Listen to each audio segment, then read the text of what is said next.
आप देख रहे हैं यूथ मीडिया 24 न्यूज, सदैव सच के साथ। नमस्कार, मेरे साथ हैं नवनिर्वाचित प्रधान आयुषी शर्मा, ग्राम पंचायत मौसुलपुर से। आप देख रहे हैं अपना news channel youth media 24 news और मैं हूं आपका मित्र राजेश चौधरी। आपका परिचय कराते हैं नवनिर्वाचित महिला प्रधान जी से। बताइए प्रधान जी, आप अपना परिचय। मेरा नाम आयुषी शर्मा है। मैं ग्राम प्रधान मौसनपुर से प्रधान पद जीतकर काफ़ी खुश हूँ। मैं गांव के विकास के लिए महिलाओं का रोज़गार प्रदान कराना चाहती हूँ। उनके लिए एक सिलाई सेंटर, ब्यूटी पार्लर और क्या कहते हैं वो महिला पेंशन, विधवा पेंशन, ये सब करना चाहती हूँ।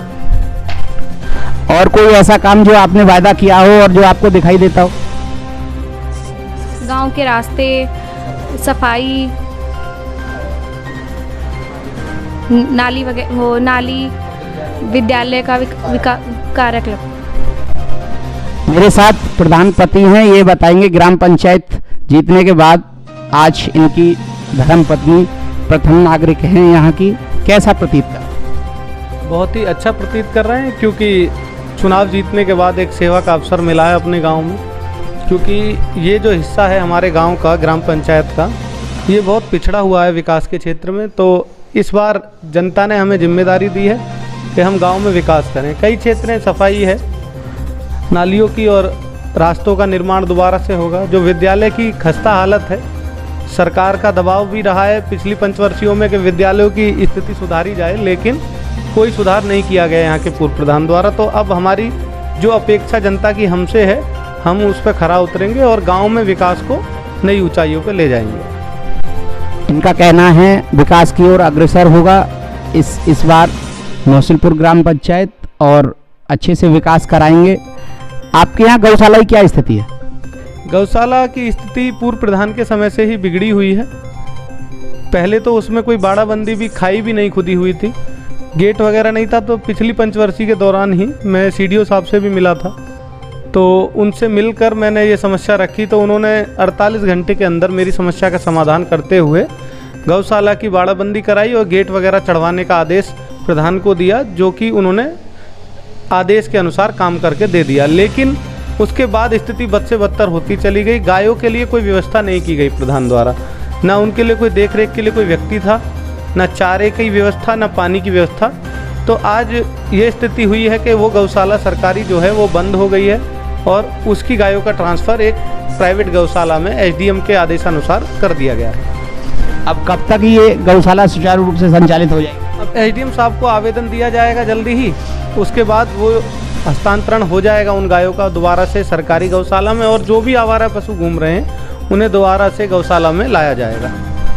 और कोई आप की प्राथमिकता यही है कि ऊपरी स्तर से सहयोग मिले तो नीचे से विकास कार्य को नई ऊंचाई मिलेगी। यही उम्मीद हम अपने अधिकारियों से और शासन से करते हैं। जैसा कि पहले से मिलता रहा है, आगे भी मिलेगा उनका सहयोग, तो हम गांव में अच्छा विकास कर पाएंगे। अच्छा, एक बात बताइए, आखिरी मेरा सवाल है। आप प्राथमिक शिक्षक भी हैं प्राथमिक विद्यालय में। आप शिक्षा के लिए विशेष गांव पंचायत के लिए क्या करेंगे? और आप शिक्षक हैं तो मैं समझता हूं कि शिक्षा के लिए विशेष योगदान रहेगा आपका। मैं अभी फ़िलहाल के लिए स्कूल की हालत मैं जा चुका हूं 2 बार, तो अभी हालत ख़राब है क्योंकि वहाँ पे इंफ्रास्ट्रक्चर बिल्कुल डैमेज हुआ पड़ा है। तो मैं अपनी प्रधानी में सबसे पहले अपनी पत्नी का सहयोग करूँगा कि वो विद्यालय की हालत सुधारे, और उसके बाद एक एनजीओ टाइप समूह बना के कुछ लड़कों का जो शिक्षा के क्षेत्र में आगे बढ़ रहे हैं, यहाँ के बच्चों को शिक्षा प्रदान की जाए, उन्हें एक ट्यूशन के तौर पे विद्यालय के बाद भी दिया जाए। आप अपनी धर्मपत्नी की उम्मीद भी है, विकास में सहयोग करने की अपेक्षा आप रखते हैं, और कोई प्राथमिकता विशेष उसे बताइए। प्राथमिकता यही है कि पत्नी को मौका मिला है तो हम उसका ज़्यादा से ज़्यादा हाथ बटाएं, जिससे कि गांव में सभी वर्गों को समान लाभ मिले और गांव का विकास अच्छे से हो पाए। कि याद किया जाए कि जन सेवक का कार्य क्या होता है, और आगे भी हम किसी के लिए मिसाल बन पाएँ कि भाई जन सेवा करना ही इस प्रधानी का मूल रूप से कर्तव्य है। ये बताइए, आप जो है कि आप प्रधान हो गए, सारी बातें हो गई, अब ठीक है, इसके बाद आपकी पत्नी अब प्रधान हो गई हैं, तो आपको कैसा गौरवान्वित महसूस हो रहा है? बहुत अच्छा फील कर रहा हूँ, क्योंकि कोई हमारा राजनीतिक वो बैकग्राउंड नहीं है। गांव की समस्याओं को देखते हुए हमने प्रधानी में खड़े होने का निर्णय लिया था, तो जनता ने हमें भरपूर सहयोग दिया और हमें ये लगा कि हाँ, जनता की नज़रों में हम भी खरा उतरे। तो हम पे जिम्मेदारियाँ तो बढ़ी हैं, क्योंकि जनता की अपेक्षा रहती है, पर यह है कि अपने आप पे पूरा भरोसा है कि हम जनता की उम्मीदों पे खरा उतरेंगे। ग्राम पंचायत वासियों के लिए क्या संदेश देना चाहिए? ग्राम पंचायत वासियों के लिए फ़िलहाल के लिए यही संदेश है कि जैसा कि अलीगढ़ में ये प्रकरण चल रहा है शराब का, तो वैसे तो करवा दिया गया है, सूचना दे दी गई है, तो कोई भी शराब ना पिए। और जैसा कि कोरोना काल है, तो सभी भीड़ में जाने से बचें और मास्क व सैनिटाइज़र का प्रयोग करें। और कोई भी लक्षण यदि दिखाई देता है तो वो प्रधान कार्यालय पे आके सूचना दिलवाएं। वैसे तो हमने घर घर आशा आंगनवाड़ी कार्यकर्ताओं को भेज दिया है और एक जो किट प्रदान कराई गई थी जिसमें भी लक्षण दिखते हैं उसे दे दी गई है, लेकिन आगे भी अगर किसी को लक्षण लगता है तो वो तुरंत सूचना दे और भीड़ वाले इलाकों में जाने से बचे। ठीक है, बहुत बहुत धन्यवाद आप दोनों के लिए हमारे चैनल में। सभी दर्शकों का धन्यवाद और नमस्कार।